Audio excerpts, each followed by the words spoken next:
ഇന്ത്യയിൽ പ്രതിപക്ഷങ്ങൾ മുഴുവൻ ഒരുമിച്ച് നിന്ന് ഇതിനെ എതിർത്തപ്പോൾ അത് നീതിയുടെ ഭാഗത്ത് നിന്ന് ക്ലോസിനെ നമ്മൾ സപ്പോർട്ട് ചെയ്തു, ഒരു ക്ലോസിന്. പക്ഷെ മറുവശത്ത് അനീതിയായിട്ടുള്ളതിന് വ്യക്തമായി ഓപ്പണായിട്ട് ഞാൻ അതിനെ എതിർക്കുകയുണ്ടായി. സഭാ നേതൃത്വത്തിന് മനസ്സിലായോ കൃത്യമായിട്ടുള്ള നിലപാട്? സഭയായിട്ട് ബന്ധപ്പെട്ടല്ലോ ഇത്.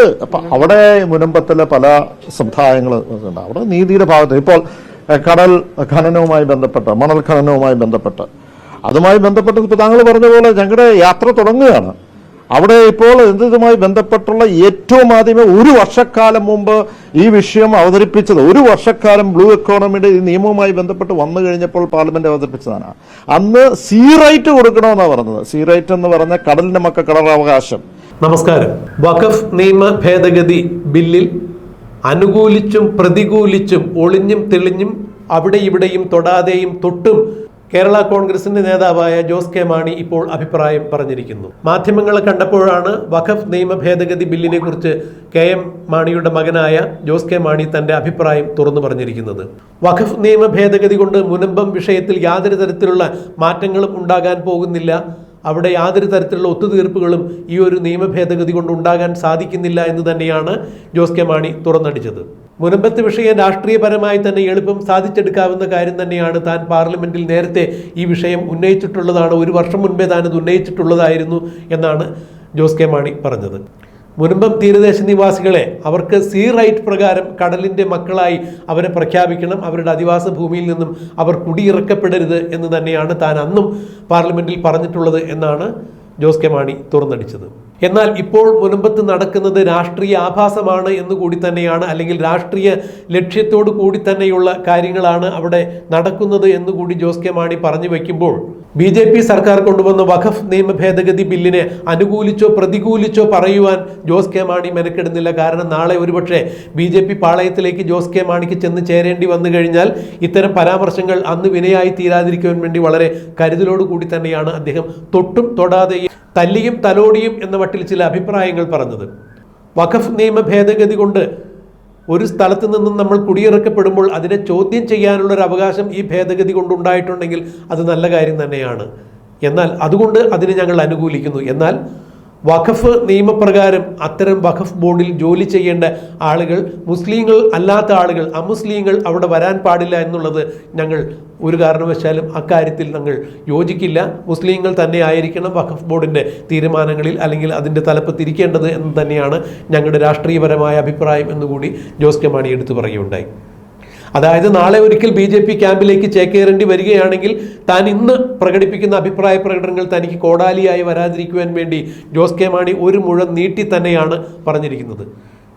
2025 തദ്ദേശ സ്വയംഭരണ സ്ഥാപനത്തിലേക്കുള്ള തെരഞ്ഞെടുപ്പ് പടിവാതിക്കൽ നിൽക്കുന്നു. 2026 നിയമസഭാ തെരഞ്ഞെടുപ്പ് വരുന്ന സാഹചര്യത്തിൽ ജോസ് കെ മാണിയുടെ രാഷ്ട്രീയ പ്രാധാന്യമുള്ള ഇത്തരം നിലപാടുകൾ എങ്ങനെയാണ് BJP നോക്കിക്കാണുന്നത്, UDF നോക്കിക്കാണുന്നത്, CPM നോക്കിക്കാണുന്നത് എന്നുള്ളത് വളരെ ശ്രദ്ധേയമായ കാര്യം തന്നെയാണ്. അതുകൊണ്ട് തൻ്റെ നാവിൽ നിന്നും അഹിതങ്ങളായ ഒരു കാര്യം വരാൻ പാടില്ല, തൻ്റെ രാഷ്ട്രീയ ഭാവിയെയോ തൻ്റെ പാർട്ടിയെയോ അത് ബാധിക്കാൻ പാടില്ല എന്നുള്ള ദൃഢനിശ്ചയത്തോടു കൂടി കണക്ക് കൂട്ടി അളന്ന് കുറിച്ച് മുറിച്ച് തന്നെയാണ് ജോസ് കെ മാണി അഭിപ്രായം നടത്തിയത്. ജോസ് കെ മാണി വഖഫ് നിയമ ഭേദഗതി ബില്ലിനെക്കുറിച്ചും മുനമ്പം തീരദേശ നിവാസികളുടെ പ്രശ്നങ്ങളെക്കുറിച്ചും സംസാരിച്ചതിൻ്റെ പ്രസക്ത ഭാഗങ്ങൾ നമുക്കൊന്ന് കേൾക്കാം. വഖഫ് ഭേദഗതി ബില്ലുമായി ബന്ധപ്പെട്ട് കേരള കോൺഗ്രസ് പാർട്ടിയുടെ നിലപാട് അന്നും ഇന്നും ഉറച്ചു തന്നെയാണ്. പാർലമെന്റിൽ പറഞ്ഞ ആ കാര്യത്തിൽ തന്നെയാണ് കേരള കോൺഗ്രസ് ഉറച്ചു നിൽക്കുന്നത്.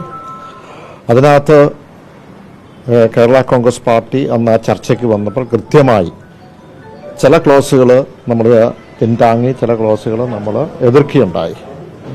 ഇതിനകത്ത് നമ്മൾ പിന്താങ്ങിയത് നമ്മുമായി സാധാരണക്കാരായ ജനങ്ങൾക്ക് കോടതിയിൽ അപ്രോച്ച് ചെയ്യുവാനായിട്ട് ക്ലോസ് 2035 അത് നമ്മൾ പിന്താങ്ങുവാനായിട്ട് അതിനെ പിന്താങ്ങുകയുണ്ടായി. പക്ഷേ അതേ സമയത്ത് തന്നെ നമ്മൾ കൗൺസിലിലും അതോടൊപ്പം തന്നെ ബോർഡിലും മുസ്ലിം അല്ലാത്ത അംഗങ്ങളെ ഉൾപ്പെടുത്തുന്നത് ഒരിക്കലും ശരിയല്ല. അതിനെ ശക്തമായിട്ട് നമ്മൾ എതിർക്കുകയുണ്ടായി. ഇപ്പോൾ സുപ്രീം കോടതി അത് തന്നെയാണ് പറഞ്ഞിരിക്കുന്നത്. അപ്പം ആ നിലപാടുകളിൽ ഒന്നും നമുക്ക് മാറ്റമില്ല, അത് തന്നെ ഉറച്ചായിട്ടാണ് നിൽക്കുന്നത്. പക്ഷേ ആ ഭേദഗതി വന്നപ്പോൾ കൃത്യമായി കേരള കോൺഗ്രസ് പാർട്ടി, ഞാൻ ചോദിച്ചു, അതിനകത്ത് ഇപ്പോൾ ഇത് അവിടുന്ന് വന്നിരിക്കുന്ന ഈ പറഞ്ഞ പ്രസംഗത്തിൻ്റെ സ്ക്രിപ്റ്റ് രാജ്യസഭയിലുള്ള സ്ക്രിപ്റ്റാണ്. അതിനകത്ത് ഞാൻ മിനിസ്റ്ററോട് ചോദിക്കുകയാണ്, I request honourable minister to give assurance in the house that the problem of Munambam and similar place would be solve in the light of the present അമെൻമെന്റ്. Again I am asking you honourable minister, ഞാൻ വീണ്ടും എടുത്തു ചോദിക്കുന്നു, can you assure the house that this amendment which is prospective in nature can solve the problem? Prospective ആയിട്ടുള്ള ഇപ്പൊ ഇനി തൊട്ടുള്ള ഈ ആക്ട് അല്ലെങ്കിൽ ഇത് ആക്ട് എഫക്റ്റീവ് ആകുന്നത് ഇത് മുൻപത്തിന്റെ പ്രശ്നം പരിഹരിക്കാൻ കഴിയുമോ?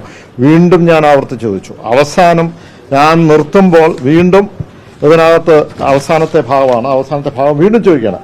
I am again asking you, Minister, can you please confirm and reiterate that the bill will be taken up the retrospective effect and will resolve the Munambam issue എന്ന് ഞാൻ വീണ്ടും ചോദിച്ചു. അപ്പോൾ അദ്ദേഹം ഒന്ന് ഈ പ്രസംഗിച്ചുകൊണ്ടിരിക്കുമ്പോൾ മന്ത്രി ചില നോട്ട് ചെയ്തു. പക്ഷെ ഞാൻ പ്രതീക്ഷിച്ചു ഇതിന്റെ മറുപടി ഉണ്ടാകുമെന്നുള്ളത്. പക്ഷെ മറുപടിയിൽ അത് പറഞ്ഞില്ല. റെട്രോസ്പെക്റ്റീവ് എഫക്റ്റിൽ അതുണ്ടായെങ്കിൽ മാത്രമേ ഉള്ളൂ എന്നുള്ളതാണ് പ്രധാനമായും അത്. പക്ഷെ അത് അവർക്ക് പറയാൻ പറ്റില്ല. പക്ഷെ ഒരു തെറ്റായ ഒരു ധാരണ ഇങ്ങോട്ട് കൊടുത്തിരിക്കുക. അത് എവിടുന്ന് വന്നെന്നുള്ളത് ഇവിടെ തന്നെ പോയതായിരിക്കാം. പക്ഷെ ഇത് വന്നു കഴിഞ്ഞാൽ മുൻപത്തിന്റെ പ്രശ്നം പരിഹരിക്കും എന്നുള്ളതാണ്. പക്ഷെ ഒരു കാര്യമുള്ളത്, ഇവിടെ കേരള കോൺഗ്രസിന്റെ അഭിപ്രായം കണ്ടീഷണൽ വഖഫാണ്. അവിടെ ഒരു അമെൻമെന്റ് വേണ്ടിയിരുന്നു എന്നുള്ളതാണ്. കണ്ടീഷണൽ ഇപ്പൊ അതിനകത്ത് പറയുന്നത് ഇത് ഉപയോഗിക്കുന്നില്ലെങ്കിൽ തിരിച്ച് സാധാരണ രീതിയിൽ വഖഫ് ഒരു ചാരിറ്റി കൊടുത്തു കഴിഞ്ഞാൽ നമ്മളത് തിരിച്ച് വാങ്ങാറില്ല, അതല്ലേ? അപ്പോൾ ഇതൊരു കണ്ടീഷണലായിട്ടാണ് എന്നാണ് പറയുന്നത്. കണ്ടീഷണലാണ് എന്ന് പറഞ്ഞു കഴിയുമ്പോൾ എന്ത് പറ്റും? അത് തിരിച്ചു വേണം എന്ന് പറയുമ്പോൾ ലീഗൽ അയേഴ്സ് അവിടെയുണ്ട്, ഇപ്പൊ എറണാകുളത്തുണ്ട്, അവരും ഇതിനകത്ത് പാർട്ടിയാവും, ഞങ്ങൾക്ക് വേണമെന്ന് പറയും, അല്ലേ? അപ്പോൾ കണ്ടീഷണലായിട്ടുള്ള വഖഫ് ഉണ്ടെങ്കിൽ അത് റിട്രോസ്പെക്റ്റീവ് എഫക്റ്റിൽ വേണമെന്നുണ്ടെങ്കിൽ അവർക്ക് ക്ലോസ് കൊണ്ടുവന്ന് അത് ചേഞ്ച് ചെയ്യാമായിരുന്നു.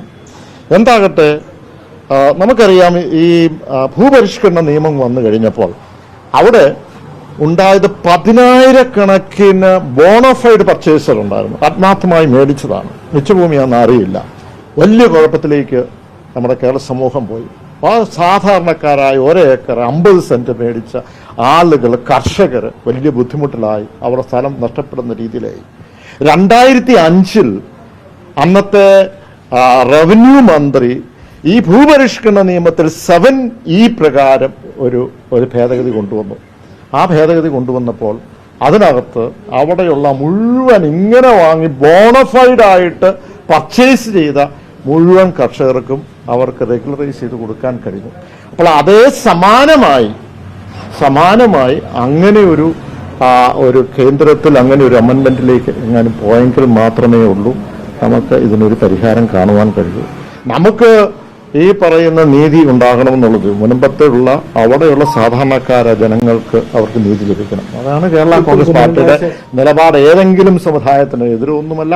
മാത്രമല്ല, ഞാൻ സൂചിപ്പിച്ചല്ലോ 9-11 ക്ലോസ് പ്രകാരം ഉണ്ടായിരുന്നത് എന്ന് പറഞ്ഞാൽ അവിടെ അവിടെ സമിതിയിൽ അവിടുത്തെ ബോർഡിൽ നോൺ മുസ്ലിം ആയിട്ടുള്ളവരെ വെക്കുന്നത് ശരിയല്ല.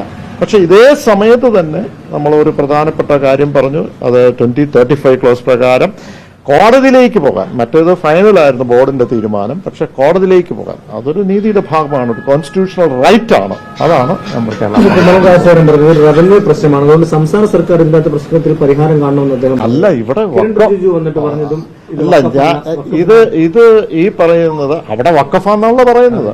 അതാണല്ലോ മെയിൻ ഇഷ്യൂ. അവിടെയും പറയുന്നു കണ്ടീഷനാണെന്ന് പറയുന്നു. അപ്പോൾ അതല്ലെങ്കിൽ പിന്നെ എന്താണ് വിഷയം? അപ്പോൾ അതുകൊണ്ടാണല്ലോ ഇത് ഹോൾഡ് ചെയ്ത് വെച്ചിരിക്കുന്നത്. അപ്പോൾ അതിനകത്ത് വേണ്ടത് കേന്ദ്രം അതിനകത്ത് കൃത്യമായി അതിനകത്തൊരു അമെൻമെന്റ് പറ്റും. ഇനി അതിന്റെ നിയമം ഇനി ഒന്നും ചെയ്യാതെ എങ്ങനെ ക്ലോസിലേക്ക് പോകാൻ പറ്റും? അല്ലെങ്കിൽ അതിന്റെ റൂൾസിലേക്ക് പോകാൻ പറ്റും? അപ്പോൾ അത് കൃത്യമായ എന്താണ് ഇത് ചുമ്മാ അങ്ങ് ചെയ്താൽ ഇത് കിട്ടും എന്നുള്ളൊരു ധാരണ എവിടെയോ പരത്തിയിട്ടുണ്ട്. കേരള കോൺഗ്രസ് ഈ വിഷയത്തെ മുൻപത്തെ ഐക്യദാർഢ്യം പറയുന്നുണ്ട്, സഭയിലൊക്കെ കേരള കോൺഗ്രസ് പാർട്ടിയോട് നിർത്തും. പ്രത്യേകിച്ച് എറണാകുളത്ത് നടക്കുന്ന വിഷയം, എറണാകുളം ജില്ലാ കമ്മിറ്റി കുറച്ചുകൂടെ അഗ്രസീവായിരുന്നു. ഇപ്പൊ യൂത്ത് ഫണ്ടിന്റെ ഒരു യാത്രയൊക്കെ വരുന്നുണ്ട്. അതിനപ്പുറത്തേക്ക് പാർട്ടി എന്താണ് കുറച്ചുകൂടെ അഗ്രസീവ്? ഇതിൽ കൂടെ പാർട്ടി എങ്ങനെയാണ് അഗ്രസീവ്? പാർട്ടി പരസ്യമായി ഓർത്തോണം, ഇന്ത്യയിൽ പ്രതിപക്ഷങ്ങൾ മുഴുവൻ ഒരുമിച്ച് നിന്ന് ഇതിനെ എതിർത്തപ്പോൾ അത് നീതിയുടെ ഭാഗത്ത് നിന്ന് ക്ലോസിനെ നമ്മൾ സപ്പോർട്ട് ചെയ്തു, ഒരു ക്ലോസിന്. പക്ഷെ മറുവശത്ത് അനീതിയായിട്ടുള്ളതിന് വ്യക്തമായി ഓപ്പണായിട്ട് ഞാൻ അതിനെ എതിർക്കുകയുണ്ടായി. ഈ വോട്ടിംഗ് കഴിഞ്ഞപ്പോൾ സഭാ നേതൃത്വത്തിന് അത് മനസ്സിലായോ കൃത്യമായിട്ടുള്ള നിലപാട്? സഭയായിട്ട് ബന്ധപ്പെട്ടല്ലോ ഇത്. അപ്പൊ അവിടെ മുനമ്പത്തിലെ പല സമുദായങ്ങൾ ഉണ്ട്. അവിടെ നീതിയുടെ ഭാഗത്ത് ഇപ്പോൾ കടൽ ഖനനവുമായി ബന്ധപ്പെട്ട്, മണൽ ഖനനവുമായി ബന്ധപ്പെട്ട്, അതുമായി ബന്ധപ്പെട്ട് ഇപ്പോൾ താങ്കൾ പറഞ്ഞ പോലെ ഞങ്ങളുടെ യാത്ര തുടങ്ങുകയാണ്. അവിടെ ഇപ്പോൾ ഇതുമായി ബന്ധപ്പെട്ടുള്ള ഏറ്റവും ആദ്യമേ ഒരു വർഷക്കാലം മുമ്പ് ഈ വിഷയം അവതരിപ്പിച്ചത്, ഒരു വർഷക്കാലം ബ്ലൂ എക്കോണമിയുടെ ഈ നിയമവുമായി ബന്ധപ്പെട്ട് വന്നു കഴിഞ്ഞപ്പോൾ പാർലമെന്റ് അവതരിപ്പിച്ചതാണ്. അന്ന് സീ റൈറ്റ് കൊടുക്കണമെന്നാണ് പറഞ്ഞത്. സീ റൈറ്റ് എന്ന് പറഞ്ഞ കടലിന്റെ മക്ക കടലവകാശം, അത് സമാനമായി എങ്ങനെ വേണമെന്ന് പോലും നമ്മൾ പറഞ്ഞു. എന്താണ് ഫോറസ്റ്റ് റൈറ്റ് ആക്ട് എന്ന് പറഞ്ഞാൽ വനസംരക്ഷണ നിയമം വന്നു കഴിഞ്ഞപ്പോൾ ആ നിയമപ്രകാരം ആദിവാസികൾ വനത്തിൽ നിന്ന് പുറത്തു പോകേണ്ടി വന്നു. അപ്പോൾ 2008 ഒരു നിയമം കൊണ്ടുവന്നു, ഫോറസ്റ്റ് റൈറ്റ് ആക്ട്. അത് പ്രകാരം അവർക്ക് വനത്തിനകത്ത് ജീവിക്കാം, അവിടെ ആ വനത്തിന്റെ വിഭവങ്ങൾ എടുക്കാൻ കഴിയും. പക്ഷേ അതുപോലെ തന്നെ ഇന്ന് പരിസ്ഥിതിയെ സംരക്ഷിക്കുന്നതും ജീവിതമാർഗം ഈ മത്സ്യബന്ധനവുമായി ബന്ധപ്പെട്ടുള്ള ആ മത്സ്യത്തൊഴിലാളികൾ ഏറ്റവും കൂടുതൽ 590 കിലോമീറ്റർ ഇന്ന് കേരള സമൂഹത്തിലുണ്ട്, കിലോമീറ്റർ തീരദേശമുണ്ട്. അവരെ സംരക്ഷിക്കുവാനായിട്ട് തീർച്ചയായിട്ടും അവിടെ ഒരു ഭേദഗതി ആവശ്യമാണെന്ന് പറഞ്ഞപ്പോൾ അത് ഭരണപക്ഷം ഉൾപ്പെടെയുള്ള BJP നേതാക്കന്മാരോട് നിങ്ങൾ റെക്കോർഡ് എടുത്ത് നോക്കണം. എന്നോട് ഞാൻ പറഞ്ഞ ആ കേരള കോൺഗ്രസ് പറഞ്ഞ ആ കാര്യത്തോട് അസോസിയേറ്റ് ചെയ്തു, ഞങ്ങൾ പിന്താങ്ങുന്നു എന്ന് പറഞ്ഞു. പക്ഷേ ഇപ്പോൾ ഖനനം വന്നതിന് ഈ ശേഷം ഇപ്പോൾ ഇന്ന് എനിക്ക് മന്ത്രിയുടെ ഒരു ലെറ്റർ എൻ്റെ കൈ കിട്ടിയിട്ടുണ്ട്. അതിന് എക്സ്പ്ലനേഷൻ ഞാൻ അതാ ലെറ്ററിങ് തന്നെ ഇന്ന് ഞാൻ കൊടുത്ത 0 അവറിൽ കൊടുത്ത ലെറ്റർ കയ്യിലുണ്ടെന്ന് തോന്നുന്നു. മന്ത്രി എനിക്ക് ലെറ്റർ തന്നിരിക്കുക, ഇതിനെ ന്യായീകരിച്ച് അങ്ങനെയല്ല എന്ന് പറഞ്ഞു. കേന്ദ്ര ഞാൻ 0 അവറിൽ ഇത് എടുത്തതിന് ഇന്ന് എനിക്ക് മറുപടി വന്നു. മറുപടി അങ്ങനെയല്ല ഇങ്ങനെയാണ് എന്നൊക്കെ പറഞ്ഞ് ഓരോ റീസൺസ് പറഞ്ഞിരിക്കുക.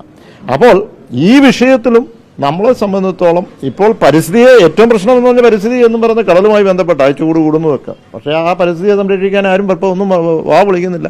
അവിടെ ഒരു വന്യമൃഗം ഇറങ്ങുമ്പോൾ തന്നെ എല്ലാവരും പരിസ്ഥിതിയാണ് നാട്ടിലേക്ക് ഇറങ്ങുമ്പോൾ. അത് ഞാൻ പറഞ്ഞു, അതിനകത്ത് തീർച്ചയായിട്ടും അതുമായി ബന്ധപ്പെട്ട ആ തിട്ട നീക്കി എത്രയും പെട്ടെന്ന് മത്സ്യത്തൊഴിൽ അവിടെ ഇതുണ്ടോ ഈ ലെറ്റർ ഇതിനകത്ത് please refer to the matter urgent public importance പതി during the 0 hour Rajya Sabha related to fishermen in the country and against the proposed offshore sand mining in the state of Kerala. സാധാരണ ഇങ്ങനെ 0 അവറിലൊന്നും മന്ത്രി ഉത്തരം തരുന്നതല്ല. 2 പേജ് ഉത്തരം തന്നിരിക്കുക. ഇന്നിപ്പം വന്നു, ബാക്കി നോക്കിയിട്ട് ബാക്കി മറുപടി